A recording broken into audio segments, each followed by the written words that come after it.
Welcome friends. Phoenix online क्लासेसमध्ये आपलं सहर्ष स्वागत आहे. लास्ट लेक्चर्स मध्ये आपण करंट इलेक्ट्रिसिटीचे काही 3 कन्सेप्ट पाहिले. पहिला आपण पाहिला ओहम्स लॉ, ज्याच्यामध्ये V is equal to IR concept clear केला आपण. सेकंड पाहिला आपण कोणता तर क्रिचॉस फर्स्ट लॉ, ज्याला आपण KCL असं म्हणतात, summation of the current, algebraic sum of the electric current at any junction is equal to the zero. And third one is the KVL, Kirchhoff's voltage law. बरोबर आहे ना, क्रिचॉफ्स व्होल्टेज लॉ. त्या Kirchhoff's voltage law मध्ये आपण असं बघितलं की algebraic sum of the potential difference and EMF of the cell is equal to the zero. By using the Kirchhoff's current law and by using the Kirchhoff's voltage law to determine the potential difference EMF of the cells, product मध्ये आपण current आणि resistance काढायला शिकलो. मग एक लक्षात घ्या मुलांनो, आज मी तुम्हाला जो काही कन्सेप्ट क्लिअर करून घेणार आहे, ज्याच्यावर आपल्याला नीट मध्ये मॅक्झिमम क्वेश्चन, जसं की करंट इलेक्ट्रिसिटी मोस्टली 1 ते 2 क्वेश्चन विचारले जातात आणि त्या दोन्ही याच्यामध्ये सगळ्यात फेस जर तुम्हाला टार्गेट जर कशावर करायचा असेल तर तो आजचा जो पॉइंट आहे व्हीटस्टोन ब्रिज. व्हीटस्टोन ब्रिज हा कन्सेप्ट कशावर आहे तर व्हीटस्टोन ब्रिज हा कन्सेप्ट जर पहिल्यांदा सगळ्यात महत्वाचा तो डिपेंड करतो रेजिस्टन्सवर. का? कारण की आपल्याला याच्यामध्ये रेजिस्टन्सची व्हॅल्यू काढायची आहे टू मेजरिंग द रेजिस्टन्स. मुलांना resistance of the material is a depends upon the different factors such as strength, displacement, length, area, बरोबर आहे ना, टेम्परेचर. मग एक लक्षात घ्या, ह्या रेजिस्टन्सची value of the resistance are changes due to the several factors such like displacement, length, area. बरोबर. मग हे काय, हे जर कन्सेप्ट क्लिअर करत असताना हा रेजिस्टन्स जर काढायचा असेल तर व्हेरियस मेथड आहेत, वेगवेगळ्या मेथड आहेत आणि त्या वेगवेगळ्या मेथडनं आपण रेजिस्टन्सची व्हॅल्यू काढू शकता. पण काढत असताना सगळ्यात महत्वाचं अशी आहे की मी आज जो कन्सेप्ट तुम्हाला सांगतोय व्हीटस्टोन ब्रिज नावाचा, हा व्हीटस्टोन ब्रिज हा जो कन्सेप्ट आहे याच्यामध्ये आपण रेजिस्टन्सची व्हॅल्यू काढतोय. पण याच्यामध्ये एक सगळ्यात महत्वाचं याला रेस्ट्रिक्शन अशी आहे की या ब्रिज मध्ये आपण कितीपर्यंत रेजिस्टन्सची व्हॅल्यू काढू शकतो. Up to the order of the 10 ohm to 100 ohm पर्यंत आपण रेजिस्टन्सची व्हॅल्यू काढू शकतो. Very low and very high value आपण फाइंड आउट करू शकत नाहीये. एकदम मॅक्झिमम व्हॅल्यू आणि एकदम minimum value, maximum and minimum value, एकदम रेजिस्टन्सची मॅक्झिमम व्हॅल्यू काढू शकत नाही. It is not possible to measure the value of higher resistance and minimum value of resistance आपण फाइंड आउट नाही करू शकत आहे. मग हे काढत असताना जो नेटवर्क बनवलाय, जो चार्ल्सनं नेटवर्क बनवलाय, हा जो नेटवर्क आहे सर, एक लक्षात घ्या, Wheatstone bridge originally developed by the Charles Wheatstone. Charles Wheatstone नावाचा एक सायंटिस्ट आहे, चार्ल्स व्हीटस्टोन. लक्षात घ्या, कन्सेप्ट क्लिअर करून घेतलं तुम्ही परत एकदा. बरोबर आहे मुलांना, आपण नेटवर्क कसं सॉल्व्ह करायचं ते पाहिलंय, आपण करंट कसा काढायचा तो पाहिलाय, आपण EMF कसा काढायचा तो पाहिलाय. मागच्या लेक्चर्स मध्ये बघा तुम्ही, मागच्या लेक्चर्स आपण एकदा सर्च करा आणि तुमच्या लगेच लक्षात येईल की EMF कसा काढायचा. हा जो आहे हा व्हीटस्टोन ब्रिज ओरिजिनली डिझाईन कुणी केलाय तर चार्ल्स व्हीटस्टोन. कशासाठी डिझाईन केलंय हे circuit?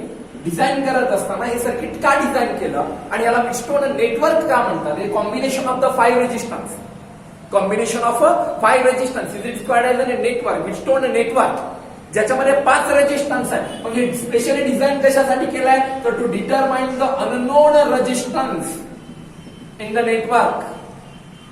To determine the unknown resistance in the network मधला अननोन रेजिस्टन्स. आता एक आहे सगळ्यात महत्वाचं, 5 रेजिस्टन्स दिलेत, याच्यामध्ये अननोन रेजिस्टन्स फाइंड आउट करण्याच्या कंडिशनला आपण एक सगळ्यात महत्वाचं आपण अननोन रेजिस्टन्स कंडिशन काढण्यासाठी कोणी सर्किट डिझाईन केलेलं पाहतोय? Charles Wheatstone. ज्या नेटवर्कचं नाव आहे व्हीटस्टोन ब्रिज. व्हीटस्टोन ब्रिज मध्ये काय फाइंड आउट करायचंय? एम लक्षात आलंय आपलं? सगळ्यात एम काय आपलं की to determine the unknown resistance.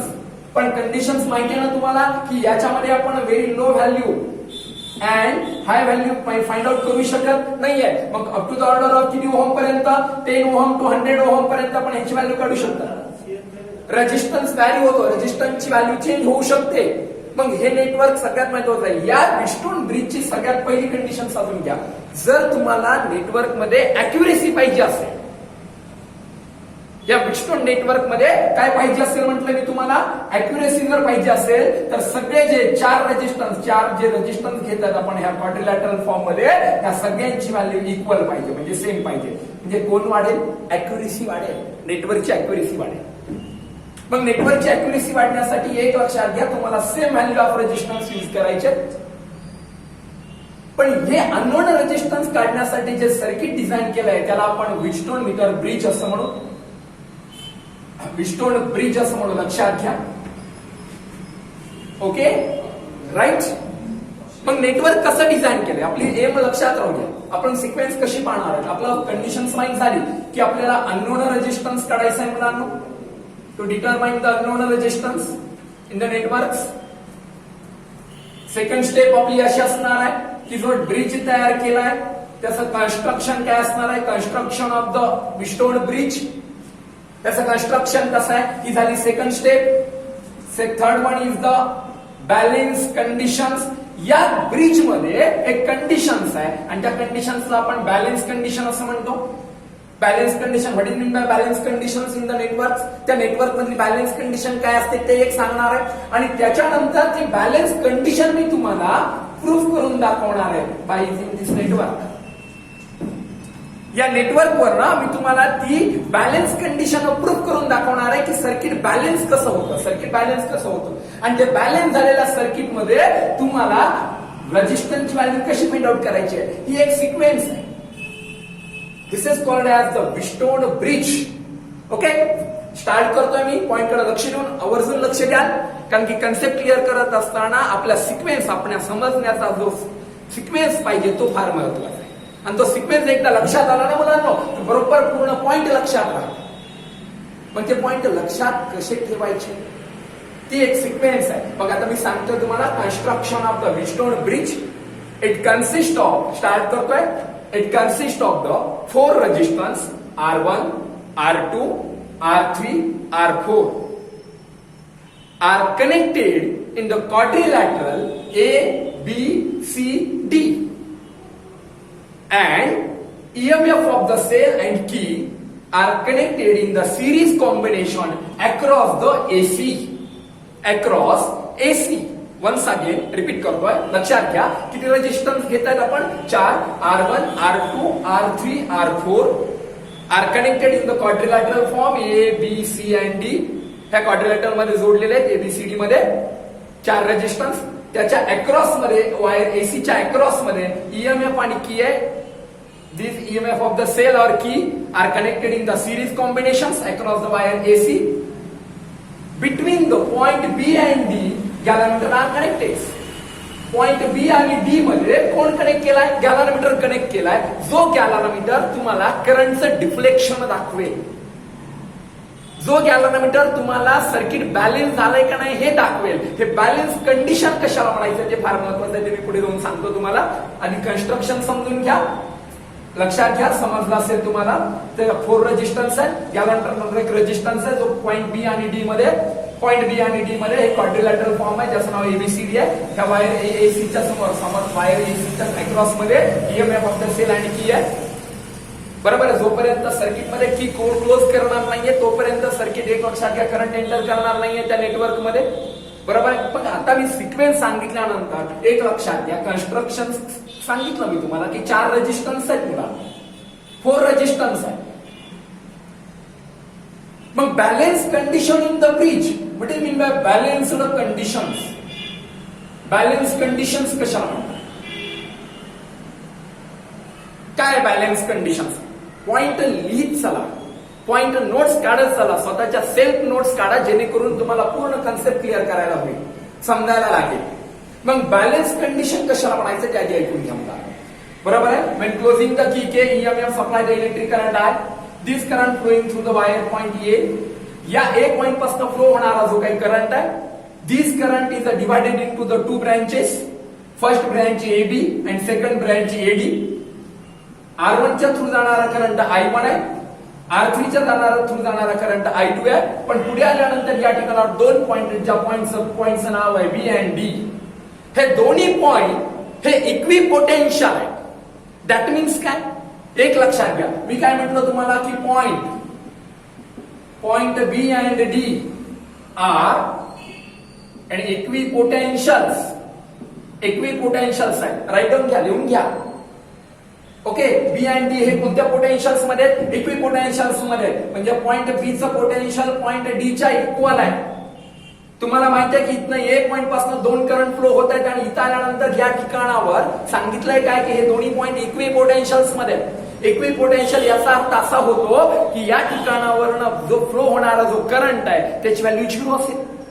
का 0 आहे, कारण की current flowing to the higher potential to the lower potential. Current कसा फ्लो होतो, हायर पोटेन्शियल कडून लोअर पोटेन्शियल कडे. पण मला सांगा, इथं दोन्ही ठिकाणावरचं पोटेन्शियलची व्हॅल्यू जर सेम असेल तर गॅलंट्रीच्या थ्रू जाणारा जो करंट आहे that means IG is equal to 0.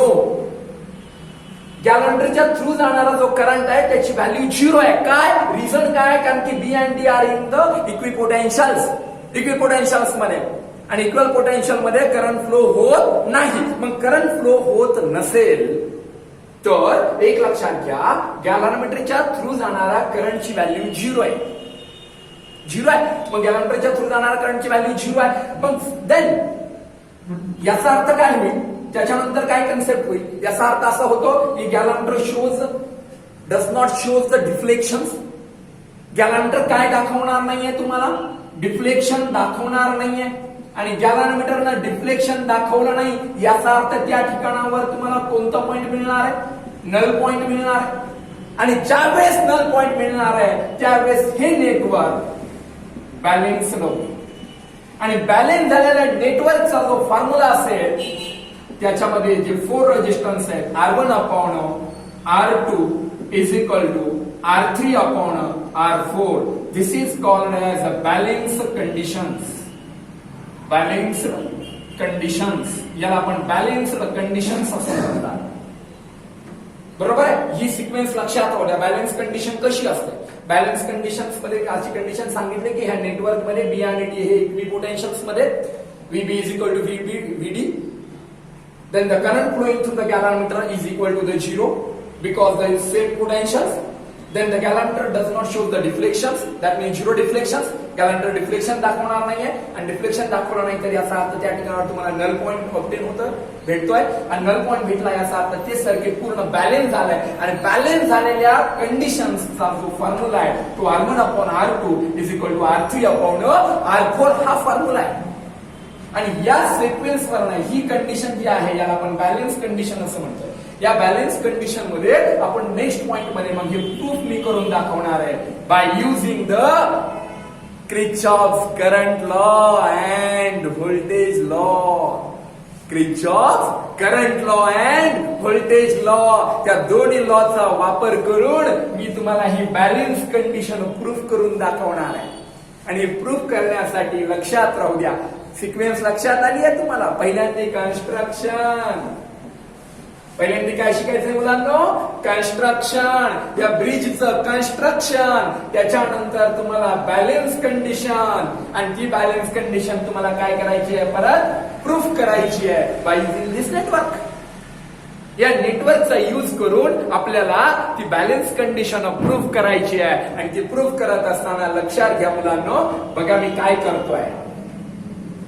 Condition start झाली आहे. R1 upon R2 is equal to R3 upon R4. R1 upon R2 is equal to R3 upon R4.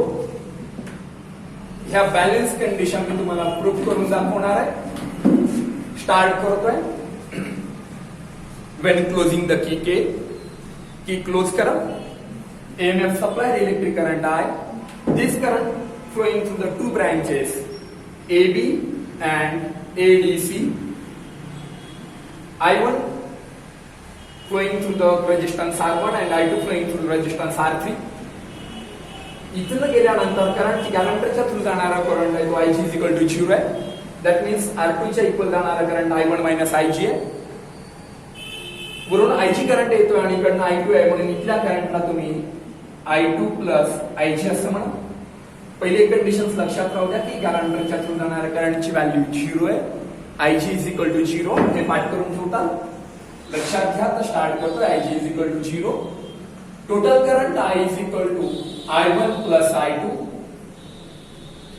याच्यामध्ये मुलांनो क्रिचॉफ व्होल्टेज लॉ मध्ये जसे की आपण क्लोज्ड लूप घेतो तसे ह्याच्यात दोन लूप आहेत. हा पहिला लूप आणि हा दुसरा लूप.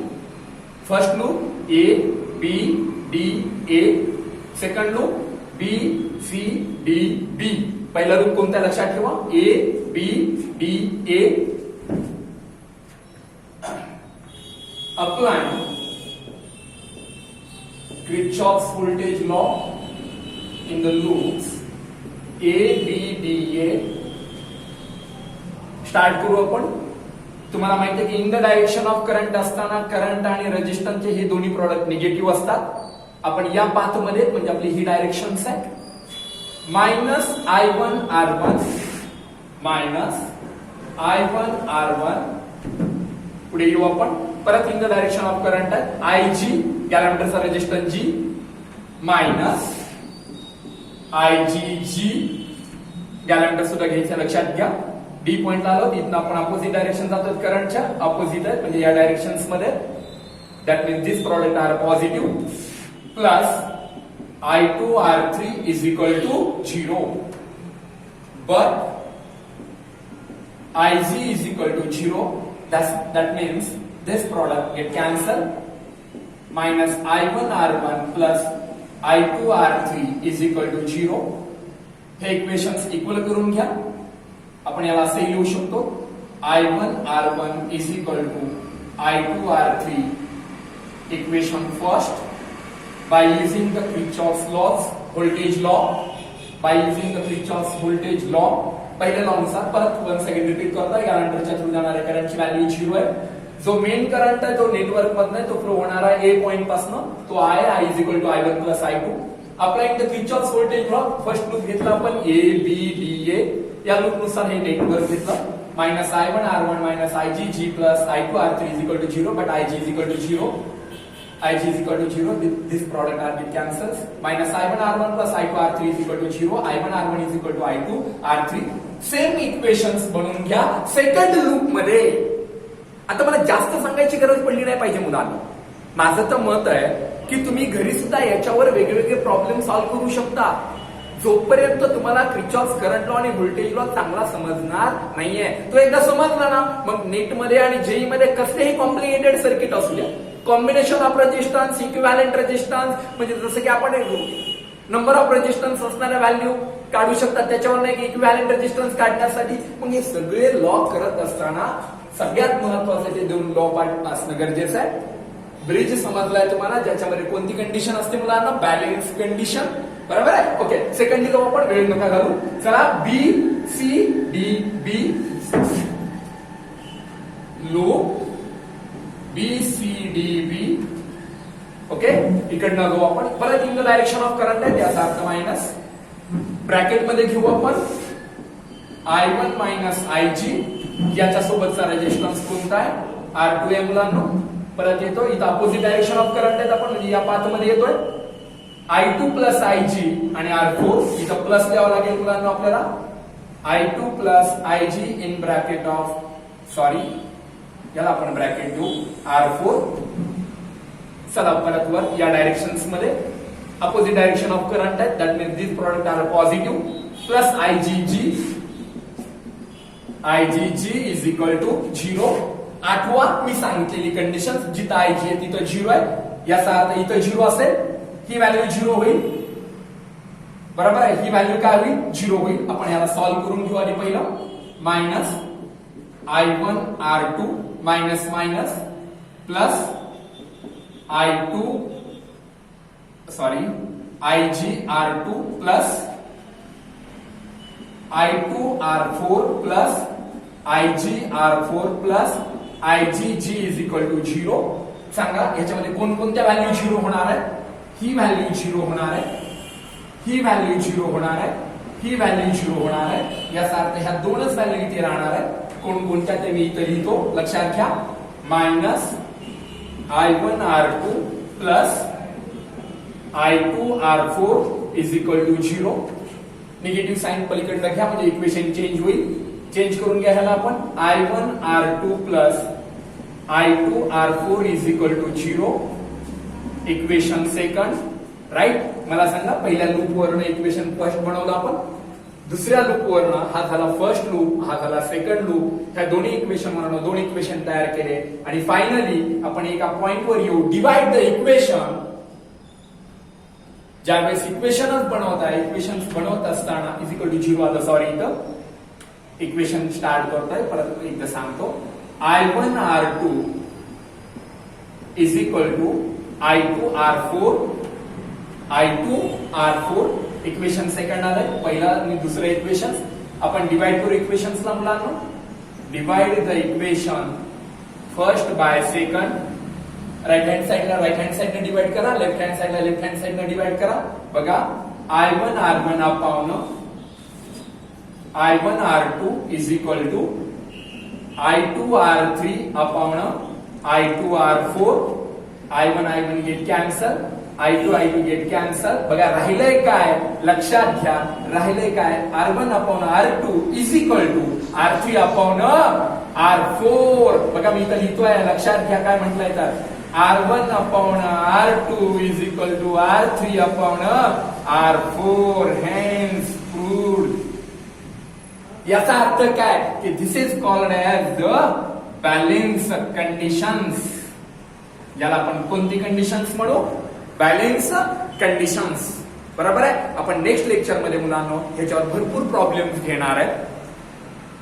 माझी रिक्वेस्ट आहे तुम्हाला की सगळे पॉइंट शिकवल्यानंतर बरेच आळशी मुलं आहेत, त्यांच्या आळशी मुलं व्हिडिओ पाहत नाही आहेत, तर त्यांना माझी एक रिक्वेस्ट आहे मुलांना. आपलं 12वीचं वर्ष आहे, आपण डॉक्टर आणि इंजिनियर होणार आहे आणि ते डॉक्टर आणि इंजिनियर होण्यासाठी नुसता मोबाईल घेऊन त्याच्यावर युट्यूबच्या फिजिक्स, केमिस्ट्री, बायोच्या व्यतिरिक्त जो टाइमपास तुम्ही करताय तो करू नका. आणि येणाऱ्या नीट आणि जेई मध्ये आपल्याला टॉप करायचं आणि हे टॉप करायचं असेल तर ह्या सगळे क्लासेसचे आपले जे काही ऑनलाईन क्लासेसचे जेवढे व्हिडिओ लेक्चर चालू आहेत ते आवर्जून पहा. Okay, thank you.